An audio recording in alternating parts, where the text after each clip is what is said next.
दोस्तों, समुद्र के बीच इस समय तनाव अपने चरम पर पहुंच चुका है। हालात ऐसे बन गए हैं कि दुनिया के कई बड़े देश युद्ध की आशंका से सतर्क हो गए हैं। लेकिन इसी उथल-पुथल के बीच भारत से जुड़ी एक ऐसी खबर सामने आई है जिसने पूरी दुनिया को हैरान कर दिया है।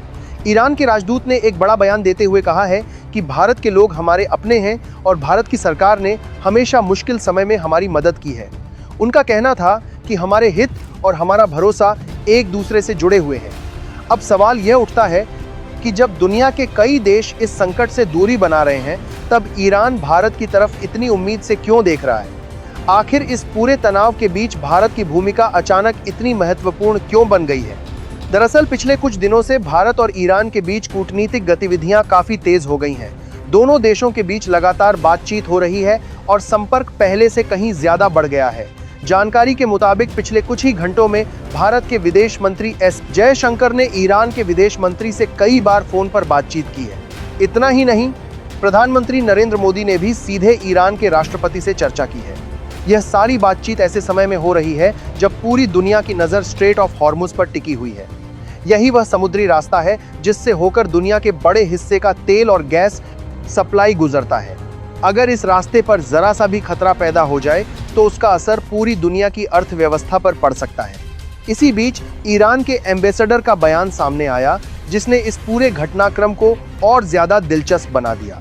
एक इंटरव्यू के दौरान उनसे सीधा सवाल पूछा गया कि अगर हालात और बिगड़ते हैं और समुद्र में टकराव बढ़ जाता है तो क्या भारत की गैस और तेल सप्लाई सुरक्षित रह पाएगी? क्या भारतीय जहाज स्ट्रेट ऑफ हॉर्मुज जैसे खतरनाक रास्ते से सुरक्षित गुजर पाएंगे? इस सवाल के जवाब में ईरान के राजदूत ने जो कहा उसने सबको चौंका दिया। उन्होंने कहा कि भारत और ईरान के रिश्ते सिर्फ औपचारिक नहीं हैं, बल्कि गहरे भरोसे पर टिके हुए हैं। भारत के लोगों की आवाज हमारे लिए भी उतनी ही महत्वपूर्ण है और यही वजह है कि दोनों देशों ने हमेशा एक दूसरे का साथ दिया है। उन्होंने आगे यह भी कहा कि अगर भारत इस कठिन समय में संतुलित भूमिका निभाता है तो ईरान भी भारत के हितों का पूरा ध्यान रखेगा।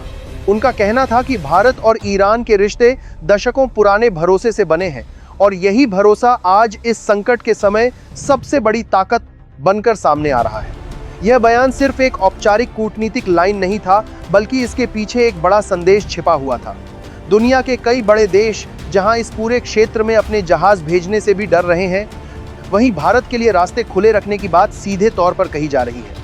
असल कहानी में असली मोड़ तब आया जब बातचीत के दौरान स्ट्रेट ऑफ हॉर्मुज को लेकर सीधा सवाल पूछा गया। यह वही समुद्री रास्ता है जिसे दुनिया का सबसे संवेदनशील और रणनीतिक कॉरिडोर माना जाता है। अगर यहाँ जहाज़ों की आवाजाही रुक जाए तो तेल की कीमतें आसमान छू सकती हैं और कई देशों की अर्थव्यवस्था पर भारी असर पड़ सकता है। ऐसे में जब एम्बेसडर से पूछा गया कि क्या भारत के जहाज़ों को इस रास्ते से सुरक्षित निकलने दिया जाएगा, तो उन्होंने बिना किसी हिचक के कहा कि भारत और ईरान के रिश्ते भरोसे पर टिके हैं और इस भरोसे को कोई खतरा नहीं है। उन्होंने यह भी संकेत दिया कि ईरान युद्ध नहीं चाहता, लेकिन अगर उसकी सुरक्षा पर खतरा आया तो वह पूरी ताकत से जवाब देने के लिए तैयार है। इसके बावजूद भारत के साथ उसके रिश्ते इतने मजबूत हैं कि भारतीय जहाज़ों को लेकर किसी तरह की चिंता की जरूरत नहीं है।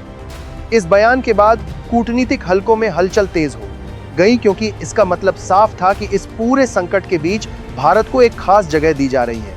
दिलचस्प बात यह है कि इन बयानों का असर अब जमीन पर भी दिखने लगा है। खबरों के मुताबिक हाल ही में एलपीजी गैस से भरा एक बड़ा भारतीय जहाज सुरक्षित तरीके से स्ट्रेट ऑफ हॉर्मुज को पार कर चुका है।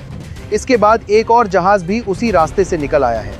इन जहाज़ों की सुरक्षा को देखते हुए अब भारतीय नौसेना भी सक्रिय हो गई है और समुद्र में अपने जहाज़ों के जरिए निगरानी बढ़ा दी गई है। यानी एक तरफ जहां पूरी दुनिया इस रास्ते को लेकर चिंतित है, वहीं भारत के जहाज लगातार अपनी मंजिल की ओर बढ़ रहे हैं। यही वजह है कि अब इस पूरे घटनाक्रम को भारत की कूटनीति की बड़ी सफलता के तौर पर देखा जा रहा है। लेकिन दोस्तों, यहीं से इस पूरी कहानी में सबसे बड़ा मोड़ आता है, क्योंकि जैसे ही ईरान और भारत के बीच यह कूटनीतिक बातचीत तेज हुई, उसी समय अमेरिका की तरफ से एक ऐसा कदम उठाया गया जिसने पूरे इलाके में हलचल मचा दी। खबर आई कि अमेरिका ने ईरान के सबसे अहम तेल केंद्र खार्ग आइलैंड पर बड़ा हमला कर दिया है। यह वही द्वीप है जिसे ईरान की अर्थव्यवस्था की धड़कन कहा जाता है। रिपोर्ट्स के मुताबिक इस हमले में ईरान के कई सैन्य ठिकानों को निशाना बनाया गया। कहा जा रहा है कि 90 से ज्यादा सैन्य सुविधाओं को भारी नुकसान पहुंचा है। यह हमला सिर्फ एक सैन्य कार्रवाई नहीं था, बल्कि इसके पीछे एक बहुत बड़ा रणनीतिक संदेश भी छिपा हुआ था। दरअसल खार्ग आइलैंड से ईरान के कुल तेल निर्यात का लगभग 90% हिस्सा दुनिया के अलग अलग देशों तक पहुंचता है। हर दिन यहां से लाखों बैरल तेल का कारोबार होता है। आसान शब्दों में कहें तो अगर खार्ग आइलैंड को बड़ा नुकसान होता है तो ईरान की पूरी अर्थव्यवस्था पर सीधा असर पड़ सकता है। यही वजह है कि जब इस हमले की खबर सामने आई तो पूरी दुनिया के ऊर्जा बाजार में हलचल मच गई।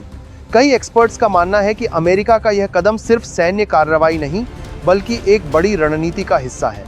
कुछ विश्लेषकों का कहना है कि इस तरह की योजना शायद कई साल पहले ही तैयार कर ली गई थी, क्योंकि अमेरिका जब भी किसी बड़े संघर्ष में उतरता है तो वह पहले से लंबी तैयारी के साथ मैदान में आता है। इसी बीच अमेरिका की तरफ से भी एक सख्त संदेश सामने आया। अमेरिकी नेतृत्व ने साफ कहा कि अभी तक सिर्फ सैन्य ठिकानों को निशाना बनाया गया है, तेल के बुनियादी ढांचे को जानबूझकर नुकसान नहीं पहुंचाया गया। लेकिन अगर ईरान ने स्ट्रेट ऑफ हॉर्मुज में जहाजों की आवाजाही रोकने की कोशिश की तो हालात और गंभीर हो सकते हैं। यह सीधा संकेत था कि समुद्र में चल रहा यह तनाव किसी भी समय और बड़े संघर्ष में बदल सकता है। अब जरा समझिए कि खार्ग आइलैंड आखिर इतना महत्वपूर्ण क्यों है।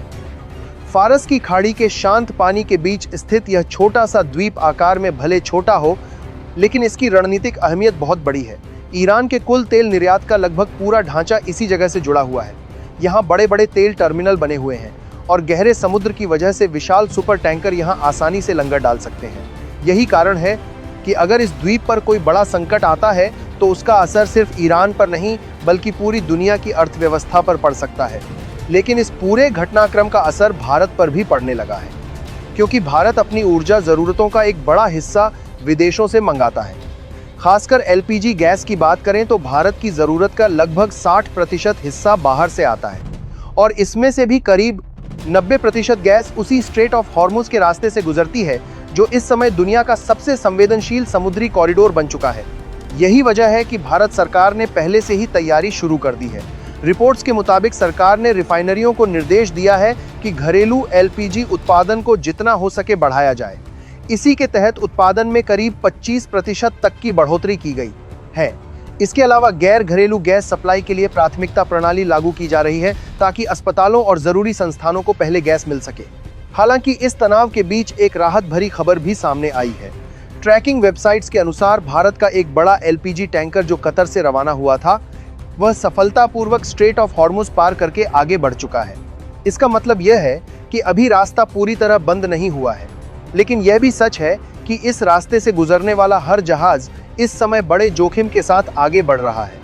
अगर आने वाले दिनों में इस इलाके में तनाव और बढ़ता है तो इसका असर सीधे भारत की अर्थव्यवस्था पर भी पड़ सकता है। तेल की कीमतों में उछाल आ सकता है और आयात बिल भी बढ़ सकता है।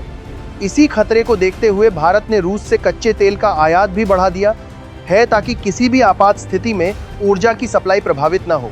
कहा जा रहा है कि इस समय हिंद महासागर में रूसी कच्चे तेल से भरे कई जहाज मौजूद हैं, जिन्हें जरूरत पड़ने पर तुरंत भारतीय बंदरगाहों की ओर मोड़ा जा सकता है। यानी भारत ने संभावित संकट से निपटने के लिए कई विकल्प पहले से तैयार कर लिए हैं। अब पूरा मामला कूटनीति और रणनीति के बीच संतुलन पर टिक गया है। अगर इस पूरे संघर्ष में किसी तरह का युद्ध विराम होता है तो हालात धीरे धीरे सामान्य हो सकते हैं, लेकिन अगर तनाव और बढ़ता है तो इसका असर सिर्फ मिडिल ईस्ट तक सीमित नहीं रहेगा, बल्कि पूरी दुनिया को प्रभावित कर सकता है। ऐसे में आने वाले दिन भारत के लिए भी किसी बड़ी परीक्षा से कम नहीं होंगे, क्योंकि एक तरफ उसे अपनी ऊर्जा सुरक्षा को बनाए रखना है और दूसरी तरफ वैश्विक राजनीति के इस जटिल खेल में संतुलन भी बनाए रखना है। अब सबसे बड़ा सवाल यही है कि क्या यह तनाव जल्द खत्म होगा या फिर दुनिया एक और बड़े संकट की तरफ बढ़ रही है। आपको क्या लगता है, क्या यह सिर्फ ताकत दिखाने की रणनीति है या फिर किसी बड़े टकराव की शुरुआत? अपनी राय कमेंट में जरूर बताइए।